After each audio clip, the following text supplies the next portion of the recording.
안녕하세요. 콘 리스너 주드 프라이데이입니다. 어떤 한 주를 보내셨는지요? 저는 한국에 있어요. 사실 들어온 지 좀 됐어요.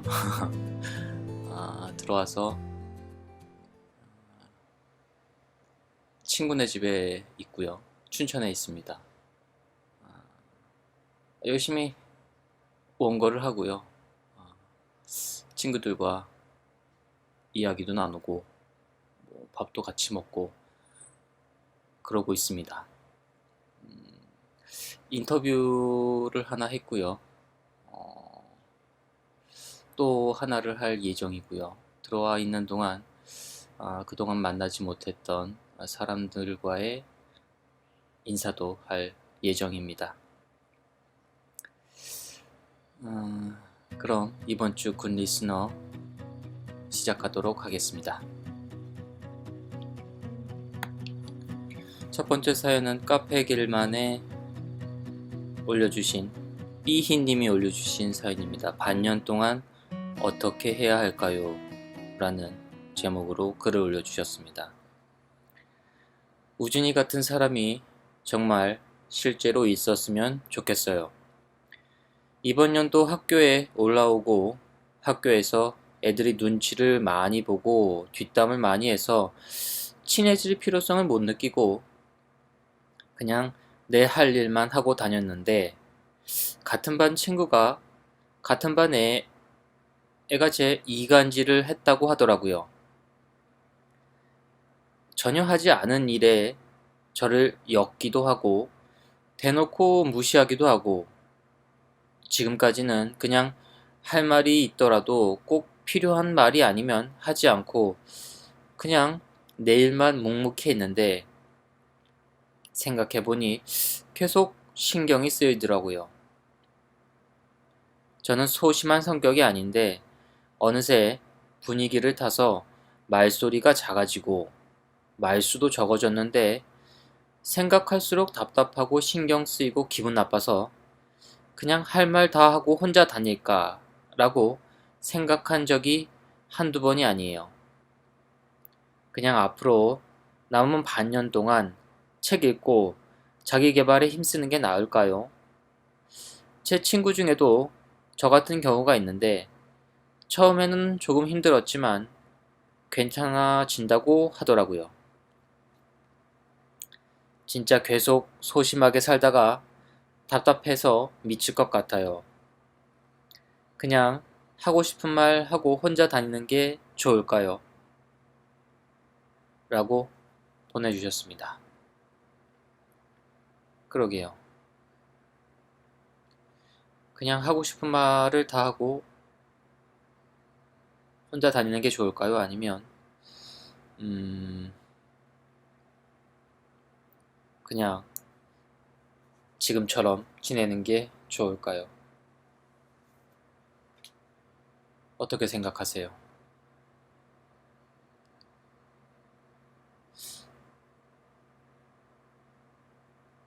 잘 모르겠네요. 저라면 어땠을까? 라고 생각을 해봤습니다. 어떤 친구가 제 뒷담을 하고 저를 무시하고 그 나쁜 소문들을 다른 사람들에게 퍼뜨리고 그래서 나를 고립시키고 그러면 나는 어땠을까? 음, 크게 신경 쓰지 않았을 것 같아요. 그래요. 크게 신경 쓰지 않고 살아왔던 것 같습니다. 그렇다고 혼자였던 건 아니었던 것 같아요. 네.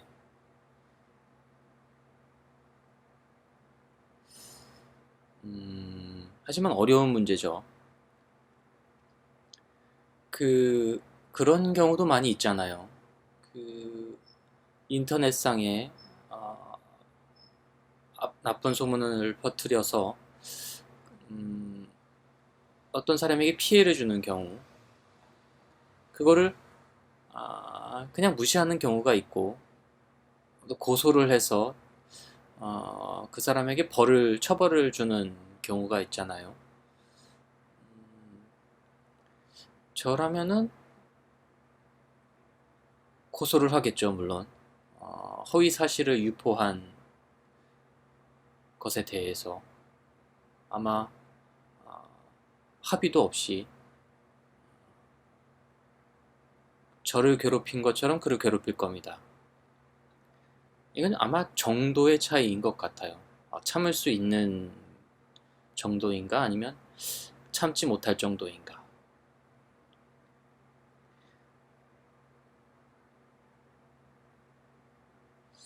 한번 싸우는 것도 나쁘지는 않을 것 같습니다. 아니면은 그러한 허위 사실의 유포에 대해서 반박을 할 수도 있겠고요. 그냥 마냥 가만히 앉아서 당하는 것도 그렇게 좋은 방법은 아닌 것 같아요. 그러면은 괜찮은 줄 알고 계속하거든요. 정도는 점점 심해지고, 예, 그래요. 어느 정도인지 모르겠지만 참을 수 없는 정도라면은, 또 앞으로 참아내기 힘들 정도라면은 역시 대응을 하는 게 좋지 않을까라고 저는 생각을 합니다. 고민스러우시겠어요?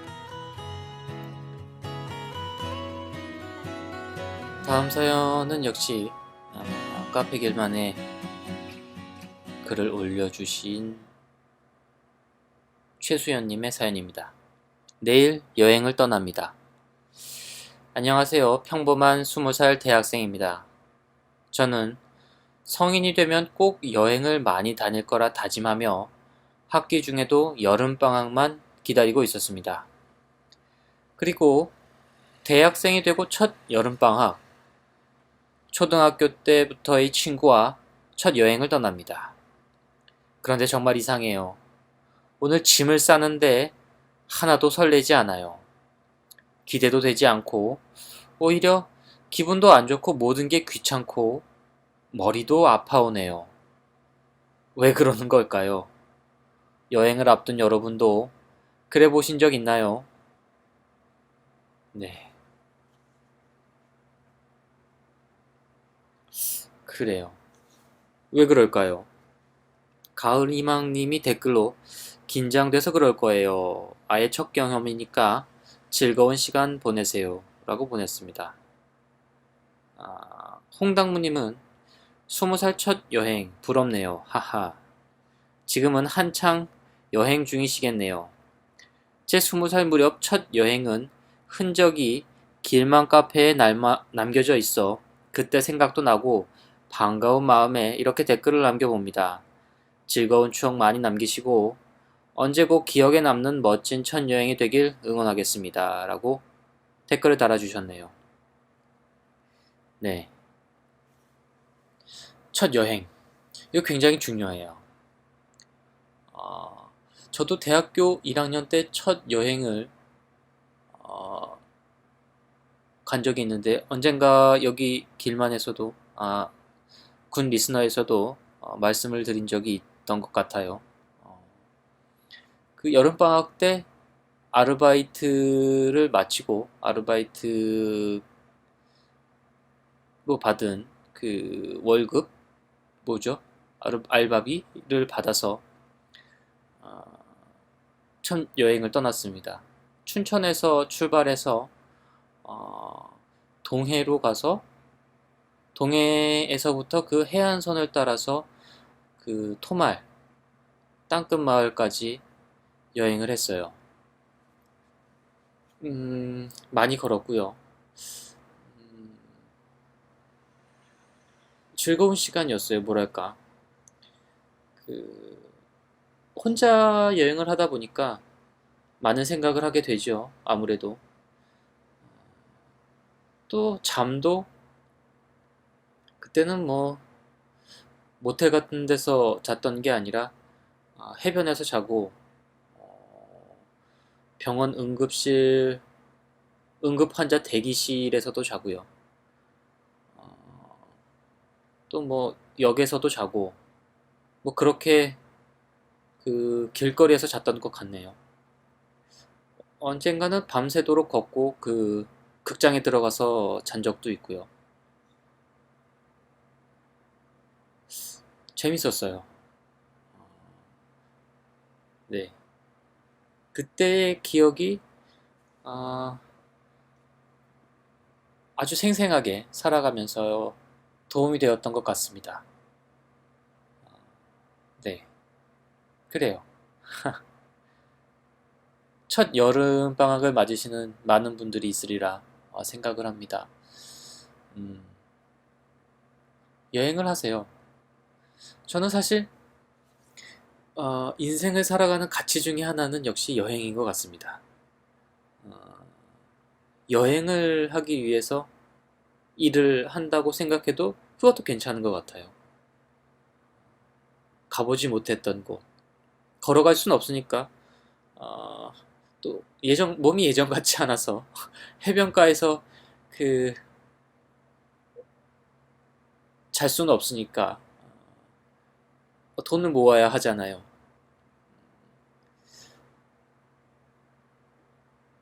여행이라는 것에 대해서 어,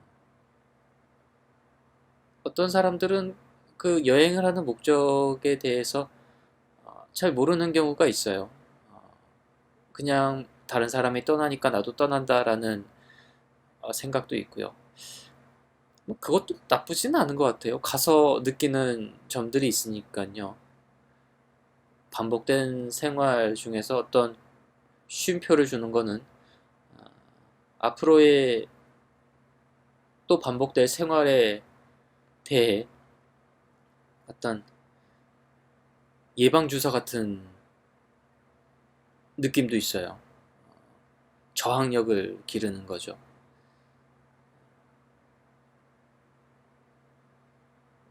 뭐랄까 좀 머리를 환기시킬 수 있는 기억들이 필요한 것 같아요.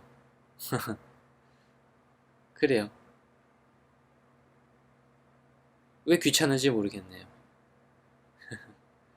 아마 그 초등학교 친구와 가는 것에 대해서 그렇게 설레는 마음이 없는 것 같아요. 예.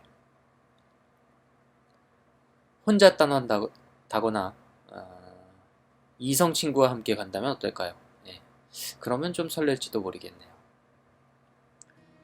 그래요. 사연 고마워요. 네, 다음 사연은 가족에게 어떻게 해야 잘할 수 있을까요? 라는 제목으로 닐님께서 보내주셨습니다. 23살 대학생입니다. 군대도 다녀왔지요. 최근에 가족들에게 너무 잘못하는 것 같고 쌀쌀맞게 대하는데 사실 제 마음은 그렇지 않습니다.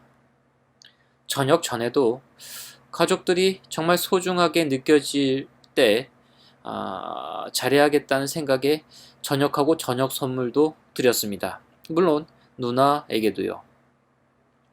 그런데 막상 복학하고 지내다 보니 취업이니 스펙이니 저녁 후에도 생각보다 많이 바쁜 것 같습니다. 가족의 소중함은 느끼고 있습니다만 표현도 잘 안 되고 고민이네요. 각자 생활이 있다 보니 만나는 시간도 예전보다 적어 대화할 시간도 줄어든 것 같고 바깥에 나갔다 오면 힘들어서 짜증만 내게 되는 것 같고 방에서 자소서를 쓴다거나 과제를 한다거나 하다 보니 시간이 모자란 것 같기도 하고 막상 방에 들어오면 방해가 되는 것 같아 또 짜증이 납니다. 사춘기는 지났다고 생각했는데 또 오춘기가 오는 건지 독자님이나 작가님에게 조언을 구하고 싶습니다. 어떻게 해야 잘 표현할 수 있을까요? 가족들과 시간을 어떻게 하면 많이 보낼 수 있을지 모르겠습니다. 마지막으로 못난 아들이고 동생이지만 가족들에게 고맙다고 얘기하고 싶습니다. 어머니, 아버지, 누나 사랑합니다. 라고 보내주셨습니다. 그래요. 귀족 호쟁이님이 식사 시간에 좀 더 대화를 하는 게 어떨까요? 제일 자연스러운 건 식사 시간인 것 같습니다. 라고 댓글을 달아주셨네요. 그래요. 쉽지 않아요. 제 생각에는 짧은 편지를 쓰세요. 뭐 보내는 방식이야 뭐 문자도 좋고 카톡도 좋고 그렇지만 어, 그렇게 이렇게 쓰면은 앞으로의 시간이 훨씬 더 윤기가 흐를 거라고 저는 생각을 합니다. 취업을 앞두고 있고 또 그게 쉽지가 않고 그래서 힘이 들고 쉽게 짜증이 나고 그렇지만 사실은 가족들을 사랑하고 있다는 그런 짧은 쪽지를 보내신다면 아마 오늘 들어가실 때 환한 얼굴로 받아주시는 부모님의 얼굴을 보실 수 있을 것 같아요. 그래요. 편지를 쓰세요. 사연 고맙습니다. 방에서 자소서를 쓸 때 느끼는 그 감정. 나는 어떤 사람이었던가. 그거를 문장으로 만드는 기억이 저도 있습니다.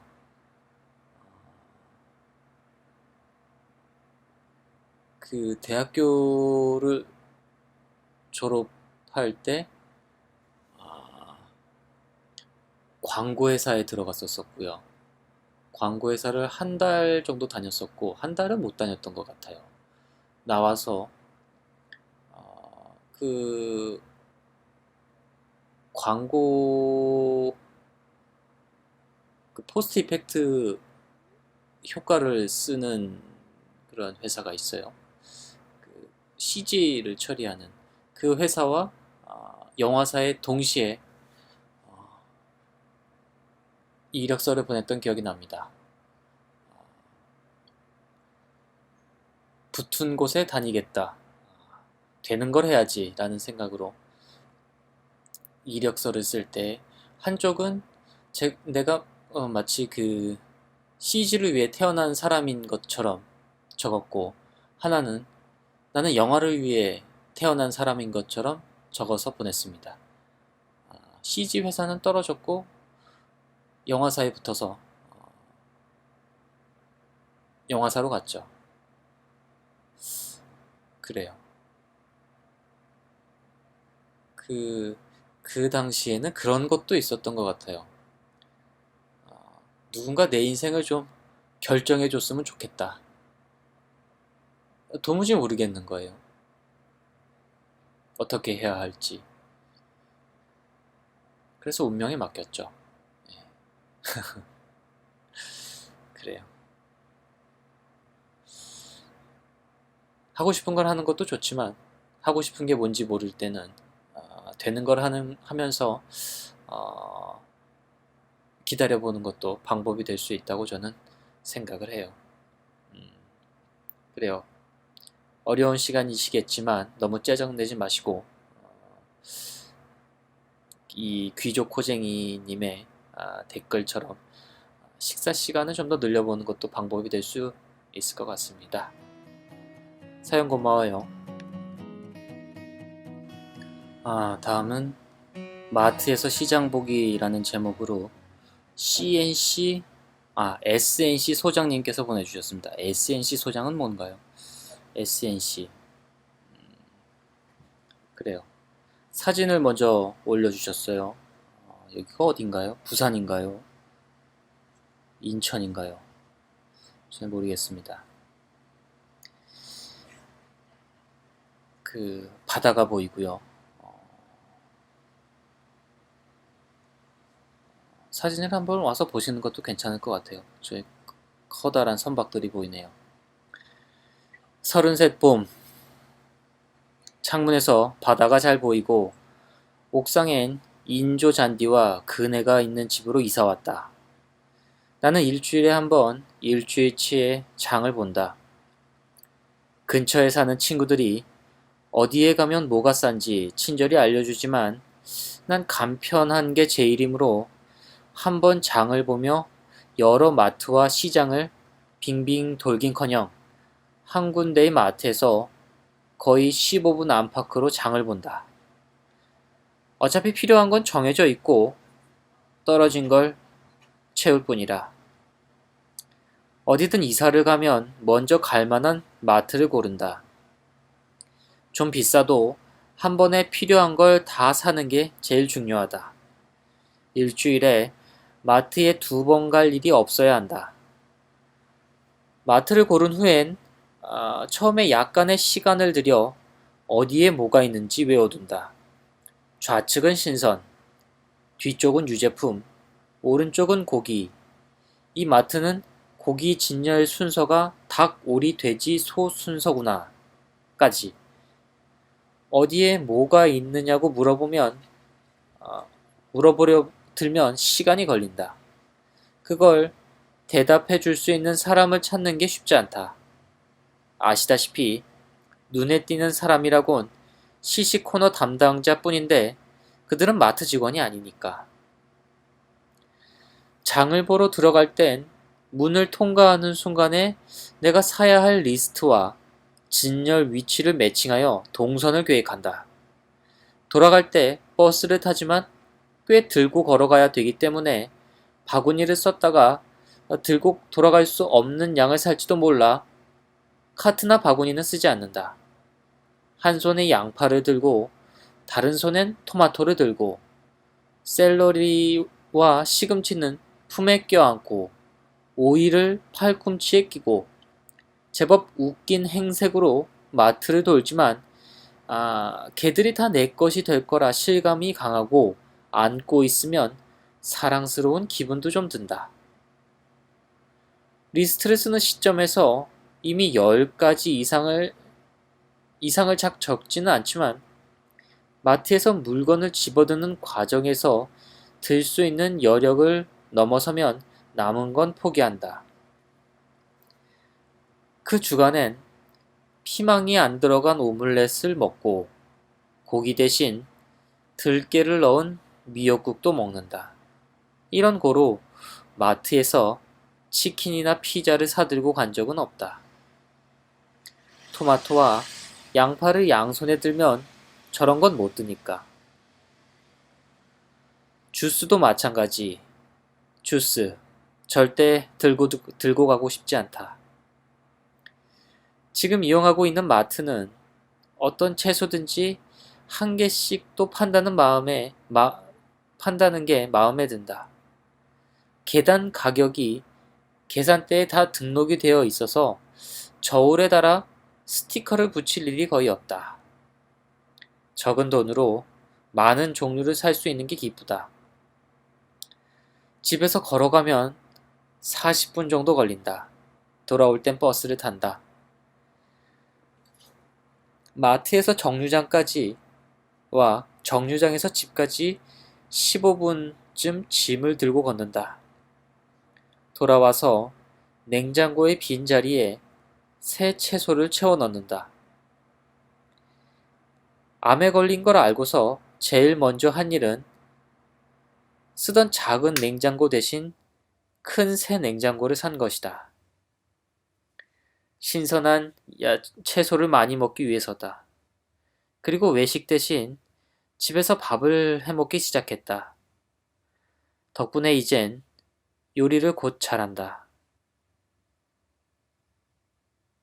나는 혼자 살고 먹고 살아야 되니 저절로 잘하게 된다.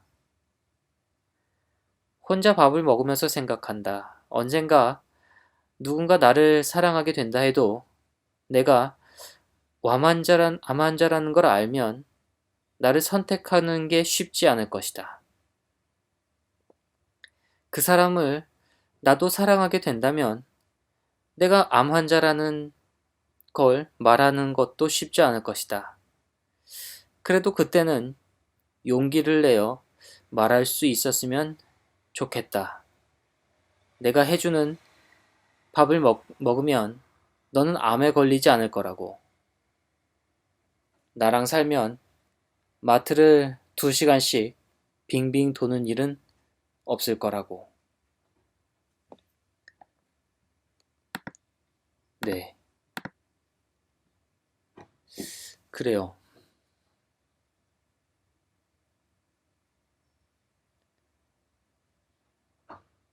33세 봄이라고 적어주셨는데 이미 너무 덥죠.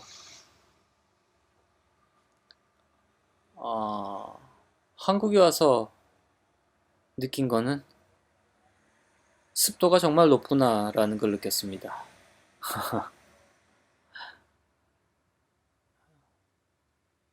보통 인도에서 30도 정도면 참 살기 좋은 곳이라는 생각이 들어요. 덥지 않아요, 30도가. 근데 한국에선 30도인데 무척 덥네요. 땀도 많이 나고요. 마트.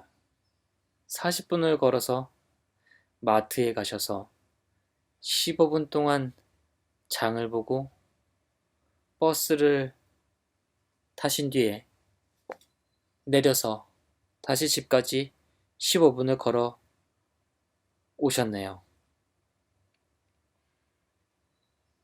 그래요. 그런데 정말 여기가 어디죠? 제주도인가요? 제주도는 아닌 것 같고 큰 다리가 있는 걸 봐서 부산 같기도 하고 부산이라기엔 좀 작은 것 같고 그래요. 치료를 받고 있으시다면은 쾌유를 빌겠습니다. 그래요. 종종 오세요. 처음에는 소설인 줄 알았어요. 글을 잘 쓰시네요. 다음은 그라폴리오의 달님께서 보내주신 사연입니다. 우선 작가님 안녕하세요. 이렇게 글 남기는 건 처음입니다만 주드 프라이데이님의 만화는 매번 챙겨보는 독자입니다. 작가님께서 그려주시는 아름다운 추억이 될 만한 아름다운 기억들을 되짚다 보니 눈부시게 아름다웠던 이국의 바다의 빛깔도 아니고 한창 풋풋하게 어릴 20대의 모습도 아니고 엄마와의 추억이 깃든 순간의 모습이 떠올랐습니다. 엄마와 저에겐 처음이었던 유럽 여행. 저는 딸 셋 중 막내 딸입니다. 길고 길었던 3교대 간호사 생활에 온갖 면역 질환과 불면을 달고 다른 걸 도전해 봐야겠다며 직장을 그만두었습니다. 30대에 뭔가 새롭게 시작하는 것이 얼마나 힘들던지요. 그만두고 나서 불안감에 휩싸여서는 자그마한 것에 소심해지고 돈도 쓸 수가 없었어요. 엄마도 식당 일을 그만두시고 저희가 조금씩 드리는 돈으로 생활비를 하고 계셨는데 제가 어떻게든 다시 직장을 구해야겠는 거예요. 여기서 무너지면 안 되겠다. 절대 무너지지 말자고. 벌어놓은 돈은 있었지만 너무 소심해지기도 하고 뭔가 결단을 내려야겠다고 생각했습니다. 인생에 터닝 포인트가 있어야겠다고 생각했어요. 그래서 떠난 첫 유럽 여행이었고 또 제 인생에서 가장 큰 의미가 큰 엄마와 함께 가고 싶었습니다. 10박이 넘는 유럽 여행. 지금 생각하면 참 용감했죠. 머리가 하얀 엄마와 같이 둘이서 큰 이민 가방에 주렁주렁. 언어가 자유로운 것도 아니었고 위치랑 숙박만 계획하고 떠났습니다. 하루는 루브르와 에펠탑을 구경하자고 했으면 엄마가 연세가 드셔서 많이 걷질 못하셨으니 일정 중에 한 개만 실행했고 또 어떤 날은 오전에 볼료뉴스만 걷고 나머지는 모두 숙소에서 쉬었습니다. 파리 갔다가 깐느, 그리스를 둘러보고 베른에서 아델보덴으로 갔어요. 아델보덴 다음엔 루체른에 갔고 여행의 마무리가 되는 여정의 끝이었죠. 아델보덴은 스위스의 산악 마을인데 산악 지방이다 보니 맑은 날이 거의 없다는데 다행히도 엄마와 케이블카를 탈 땐 해가 너무나도 화창해서 눈이 부실 정도였어요. 엄마가 생각하는 가장 좋았던 기억 중에 최고로 꼽는 장면이 있는데 아델보덴 지역의 호텔 수영장이 야외에 오픈된 수영장이었거든요. 그렇다고 뭐 엄청 넓고 그런 건 아니고 아주 자그마한 그런 수영장이었어요. 그런데 그 수영장이 미지근한 온천이 나오거든요. 차가운 물이 아니고. 그래서 엄마가 더 좋아하나 봐요. 연세가 드시면 온수를 좋아하시잖아요. 깊이도 그리 깊지 않고 아늑한. 그 수영장에서 바깥 풍경을 보면 뭐랄까 좀 비현실적인 그런 풍경이 있었습니다. 사운드 오브 뮤직 산맥 같은 아니면 애니메이션이나 동화책 사파 같은 그런 풍경이 눈앞에 있었어요. 저 멀리 산은 구름으로 감싸여져 있고 아득하고 멀고 또 높고 얼음도 있고요. 그 아래 풀들이 정말 파릇파릇 포송하게 있고 드문드문 산맥 아래엔 알록달록 목조 주택들이 있었고요.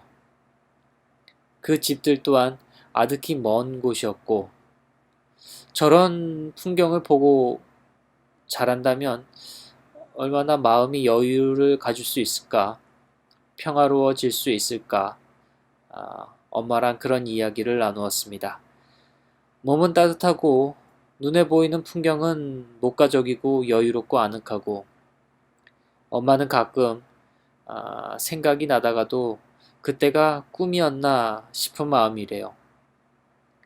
저는 그때가 가장 기억에 남는 여행의 장면은 아니지만 엄마가 이게 꿈인가 보다라고 말한 그 한마디에 가장 추억에 남기고픈 장면이 되었습니다. 구구절절 많은 이야기를 다 적을 순 없지만 정말 힘든 날들도 많이 보냈던 엄마와 또 단둘이 여행을 가고 싶어요. 이런 장면도 그림이 가능할까요? 만약 그려주신다면 액자 같은 것에 크게 프린트해서 집에 걸어두려고요. 사진보다도 더 뜻깊을 것 같아요. 라고 보내주셨습니다. 그래요.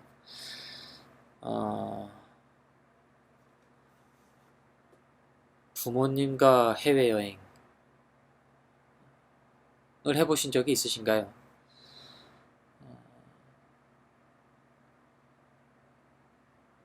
부모님과 여행을 하는 건 쉽지 않아요. 특히 그 아들 입장에서는 아, 저는 모르겠어요. 저도 해본 적은 있어요. 제가 인도에 있을 때 부모님이 인도에 오셔서 같이 여행을 한 적이 있는데 부모님과 여행 아마 처음이었던 것 같아요. 특히나 해외여행은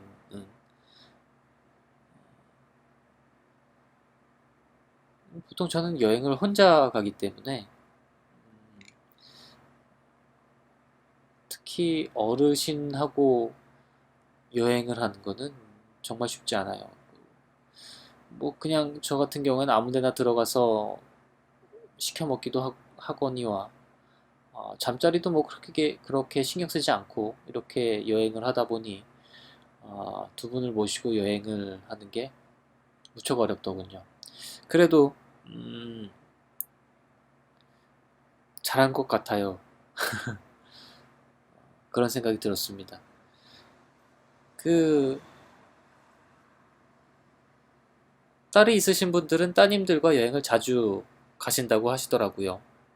그래서 딸이 있어야 한다라는 말을 아, 듣고는 합니다. 그래요. 다시 취업을 하셨는지 모르겠네요. 그 달림의 희망처럼 다시 어머님과 딸 셋이라고 하셨는데 모두 다 함께 여행을 가시는 건 어떨지 모르겠어요. 재밌을 것 같아요. 그 식구가 될 수는 없겠지만 뭐랄까 달림의 가족이 떠나는 여행에 따라가고 싶은 마음도 있습니다. 재밌을 것 같아요. 뭐랄까 영화 한 편을 보는 듯한 평화로운 영화 한 편을 보는 듯한 기분이 들 것 같기도 합니다. 그래요. 사연 고마워요. 오늘의 마지막 사연입니다. 초콜릿 님이 보내주셨어요. 안녕하세요. 금요일이면 항상 진눈깨비 소년으로 마음이 따뜻해지는 진소 애독자입니다. 짧게나마 제 삶을 나누어도 될까요? 누구에게나 삶의 굴곡이라는 것이 있지만 요즘은 저에게 삶이, 인생이 참 어렵고 고달프다는 생각을 하게 되네요. 부모님의 이혼, 경제적인 어려움, 홀로 중고등학교 시절을 보냈던 외로움, 그때는 힘들다는 생각을 미처 하지도 못한 채 시간이 흘러 좋은 대학에 입학하고 졸업하고 그리고 직장에 다니고 과거의 아픔을 생각하고 그런 돌아볼 틈 없이 바쁘게 살아왔어요. 참 감사하게도 소중한 인연을 만나 결혼도 하고 문득 그런 생각이 들었어요. 지금 이 순간이면 내가 조금 행복하다고 말할 수 있겠지. 그런데 2년 전 암 판정을 받고 큰 수술을 하게 되었습니다. 2년의 시간 동안 치료를 받고 어, 남편과 함께 유학도 가고 아이도 갖게 되는 그런 완치된 2년 후의 시간을 그려보았습니다. 다시 2년의 시간이 흐른 지금 저는 재발한 암으로 인해 다시 수술을 받고 또 다른 치료 과정을 눈앞에 앞두고 있습니다. 31살이라는 젊은 나이에 꿈꾸던 모든 것들을 내려놓고 가혹하게만 느껴지는 삶이 조금씩 지쳐가네요. 내가 이제는 무엇을 할 수 있을까? 살아가야 하는 이유는 뭘까? 그런 고민에 빠져 있던 제게 오늘 진소가 다시 힘을 주네요. 나를 포기하지 않고 나보다 더 아파하며 내 옆자리를 지켜주고 항상 응원해주는 남편, 그리고 가족, 제가 살아야 하는 이유입니다. 제가 간직하고 싶은 기억 속의 장면은 남편과 함께 신혼여행으로 갔던 프라하의 모습입니다. 그때 그 길을 걸으며 약속했던 삶의 많은 부분들, 야경을 보며 두 손을 꼭 잡고 나누었던 사랑의 이야기.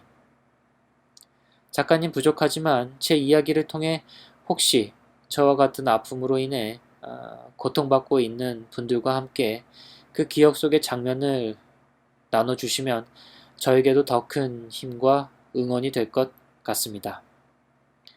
그리고 작가님의 진소의 많은 이야기들 응원 감사합니다.